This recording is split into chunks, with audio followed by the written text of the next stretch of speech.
Hi, Melinda. Hi, Sarah. This is our first take. This is supernatural, isn't it?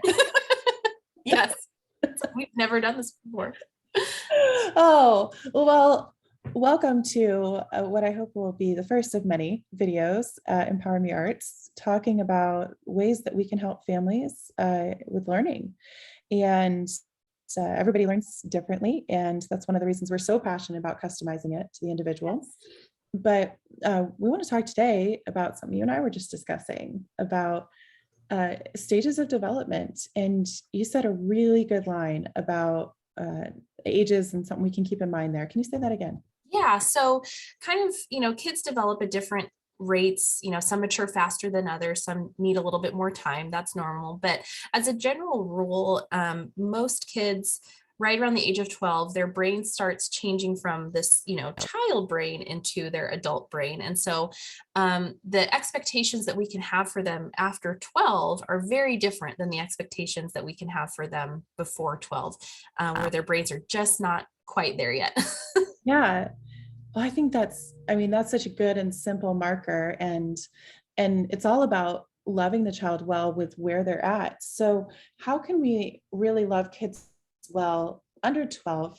Uh, what's a few good general things that we can keep in mind as we're helping them learn new things? Yeah.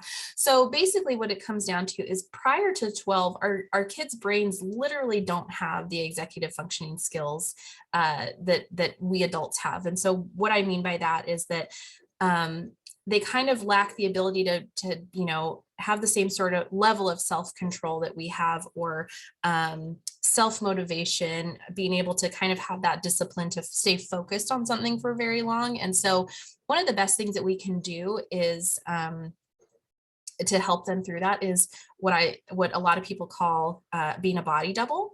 And so this is used with a lot of people that have ADHD, trouble focusing, and things like that, where you're not doing the work for them, but you're doing the work with them. And by that I just mean you're just being a body double. You're just going to sit there with them while they do it.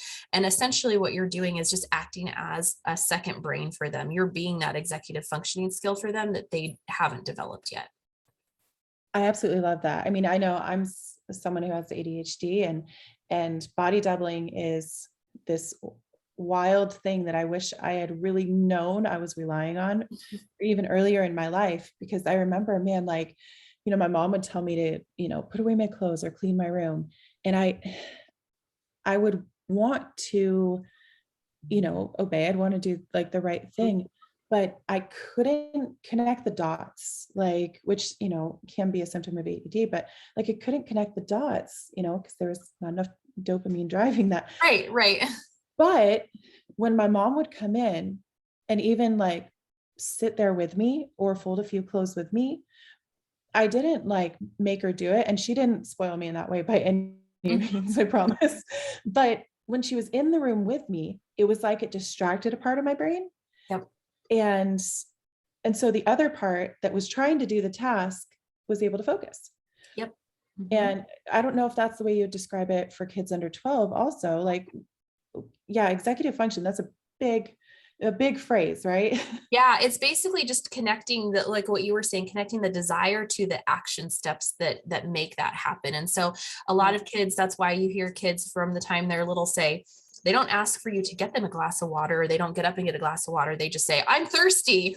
They can express their need, but they can't necessarily quite connect it to the action step of, I'm going to get up and do something to meet this need. And so that's kind of, you can apply that to so many different things, right? I mean, you're kind of just, again, acting as that part of their brain for them. And that was probably one of the most like revolutionary things that I learned, because it was the same thing. We'd ask my son like, hey, go clean up your Legos. And we've tried like setting a timer. We tried, giving rewards or consequences, and none of those things would work. And all he really needed was either my husband or I to sit up there with him while he did it. And it was like night and day difference. And so, yeah, it's really powerful just to kind of be that body double. So I can imagine, if we're helping our kids with their, piano homework, for example, just sitting at the piano bench with them is just, incredibly powerful in kind of helping them connect to what they're doing. And that way we're allowing space for them to still take joy in what they're doing. Cause we don't ever want them to have, their music or anything like that be a chore for them, or be something that they associate with like, oh, I have to do this, or my mom's making me do this. If I don't do this, then there's consequences involved. But you're just saying, hey, I'm here. And you're just, creating space for them to continue to enjoy what they're doing. I absolutely love that. And that phrase you said earlier too, I'm thirsty, that stuck out to me because, I'm often the first person that anybody meets with that's interested in doing music or art lessons, classes, etc. And for any age, especially the ones under 12, I should say, the ones under 12, they're saying, I'm interested. Like they're showing interest. And that's usually why mom and dad are like, we should do this. And that's why we offer this music exploration, art exploration track, because it gives the student a couple of lessons, or, we usually recommend about 6 to 8 weeks at least, of just getting to explore, like getting to see, what's this instrument? What does this do? What does this do? And how does it start to tie together? And usually they start to connect their interest. But then the other part of that is like, that's still at the I'm thirsty stage, right? Mm-hmm. Yeah. But we have to move from, as adults, the expectation of I'm thirsty equals I know how to go get water. Yes, exactly. Right. And so I say all the time, like we're teaching them how to learn. Mm-hmm.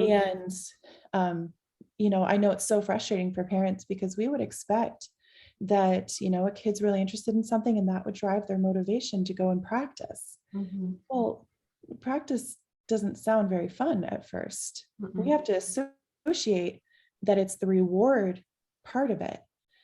And that's the job of the guardian in the home, as they're hopefully sitting there with them or being around them in some way with this, is that they're encouraging them that, like, remember, when you do that, you get to do this. Mm-hmm. And it's okay. I'd actually love your advice here. I've always said, like, it's okay to have artificial rewards in the meantime. Oh, yeah. Like, rewards are not a bad thing because it's an association, right? Mm-hmm. Oh no, rewards are definitely very motivating, and more so motivating than punishment. We don't want to Oh my gosh, have yeah. any consequences, right? With in this sort of arena, of course they're going to experience natural consequences to certain things, but yeah, having rewards, making it exciting, building that joy actually fundamentally in their brain helps rewire and associates joy with pursuing music and pursuing learning. I mean, truly, these skills that we're teaching them are going to carry them, through adulthood, because if we teach them how to learn and how to practice and associate that with good, positive things, then their brains are going to continue to want to do that. And so I think just as parents, when we can recognize, or, caregivers or guardians, just truly any adult in a child's life, when we can recognize that their brains are just not there yet, it's so empowering to us, because then we know, okay, well, I can't expect them to do a certain thing, because truly at a biological level, their body's just not ready for it yet. And so that frees us up to be like, okay, so it's not that my child's being difficult. It's not that they're, really intentionally trying to just be a punk about it. They're just, their brains, it's just not there yet. It's not Yeah. there yet. And I love that we're talking about this. So I was like, we have to make a video on this because, we live in a very results-based society. And, I'm not a parent myself. I feel like I'm a parent to like 80 kids, but you are, and Not to 80 kids, just to 2. sorry. Yes, you're right. Just to 2, 2 amazing kids. But something I notice is that there's so much pressure on parents, and there's so much pressure in our society. I mean, that phrase, comparison is the thief of joy, is incredibly true. Yes. And I wonder if we could change the mindset here of what the result we're looking for should be. Like, for a child under 12, knowing that their executive function is not there yet, body doubling is good. It doesn't mean that you failed to motivate your kid. It doesn't mean that they're not interested enough. It just means that's where their brain is. What is a result that we could accurately look for if we're trying to see if a student's really wanting to do this, if this is actually a good thing for them? Yeah. I mean, I think it really kind of what I was saying before, I think it comes down to joy. Is the child enjoying what they're doing, right? Because that's ultimately the biggest factor. So even if their, skill level isn't there yet or whatever, that takes time, that takes years. And I think kind of to what you were saying, our society also values kind of instant results. And I think that the more that we can teach our kids that just it's the consistency is going to, outdo intensity, like every single time, right? Right. And yeah, and so I think that if this is something that's giving life to a child and they're finding joy in, and that they are excited to be learning, that's probably truly the biggest marker of success for them, because it's going to mean that they're going to stick with it, and they're going to have that consistency, and that over time they're going to build the skills that's going to make them a rock star. It's going to make them an amazing piano player someday, or whatever that is. I just think that we should mark our success through joy and through relational connection. I mean, truly, that's the foundation. Right. That is going what I'm saying is that it creates the foundation for a child to flourish. That if they feel safe and that they're having fun, they have all they need. So. Right. And I want to just tag on to that. I mean, gosh, what you just said was so good. Consistency outdoes intensity every time. And I want to remind parents, and I try to remind myself of this all the time, because there's this human instinct to pressure for a result, right? And as you said, the more that we can hold space for them to explore, the healthier their brain will develop.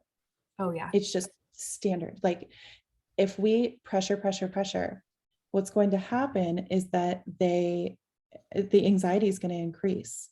And really what's creating the result at that point is adrenaline. And it's their fear response to not succeeding that's creating the result. And we do not want to feed that beast at all. No. Yeah. And so I think that's so important to keep in mind, while their executive function isn't fully developed, that we can't rely on pressure. Pressure might give a result, but it's an artificial result and it's not sustainable. Yeah. It will breed anxiety. It will breed mental health issues. Yeah. But if we create space and we put a very high value on, and I like that you said joy and not just happy, because joy is associated with, like, there's still some work to it. Yes. But when I get the result that I put a little bit of work into, even if it's they just sat down at the piano and tried, that's a first step. That's a win. That's a huge win for them, right? That's a step towards executive function, right? And so when we can associate joy with it, and we can celebrate and point out what effort they put in and what came out of it, and reflect that to them, I think that's huge. Yes. And I would even go as far to say that the more pressure you put on them when they're being driven by adrenaline and stress and things like that, you're actually making it harder for their brain to mature. So you're actually pushing back. I was going to say that. Yeah. Yep. You're actually pushing back that age of when their brain starts to mature and is able to have executive functioning. You're actually postponing that. And so the faster way to maturity truly is kind of this, what feels slow in the beginning. You're, by creating that joy and not putting too much pressure on them, you're actually allowing their brain to mature faster, and not that should be the goal necessarily, but it's essentially you're giving what their, brain garden needs to grow. It's like, plants need like sun and water and, soil, like all those things. It's like, in order for a plant to grow, it's the same thing with children. It's the same thing with us as adults. Like, if we have what we need to grow, then we can. But if we're putting too much of those stress hormones in their bodies, if we're making them, even just making it just like, we got to check this off our list, you're actually preventing their brains from fully maturing. And again, not that, I want to just caveat by saying that, you know, as parents, we do put a lot of pressure on ourselves to respond perfectly to our children, and we're not always going to. And there's going to be times where we do put pressure on them, and I am guilty of that as well. But again, it's just that we don't want to stay there, right? We want to, we just don't want to stay there. And that's when we get to apologize and say, hey, I made a mistake. Let's do this better next time. Yeah. And the wonderful things about children's brains, especially, is that they're so resilient and flexible. And so, I would just also just say, don't be too hard on yourself if this is where you have been. Yes, absolutely. And, I think one of the biggest encouragements I would love to give to parents, and I know you would affirm this too, is that showing how you work through your weaknesses is far more valuable. If you work through your weaknesses with grace for yourself, and that there's that root of that word grace, it's not a religious word, it just means generosity. And so being kind and generous to yourself as you're learning how to be a parent along the way, and you're learning how to raise these little humans who are changing on a daily basis is huge. And then, also holding yourself accountable. Hey, mom, dad, grandma, whoever, that was really intense on that. I'm really sorry. That was me. I was having a weak moment, and I had a great conversation with a student the other day where I did that. I realized like I was kind of stressed and he was kind of stressed, and we're kind of having a tough lesson, and so, there's hard boundaries, we always keep it very safe for the kiddo. Nobody worry. But Right. I just had one of those moments where I'm like, I'm putting too much pressure on him. And so I stopped and I was like, hey, bud, I'm feeling a little stressed right now. Are you feeling a little stressed? And we just talked about it and we reset and we did some fun things. And then we both went back in way better. And he's going to learn from that.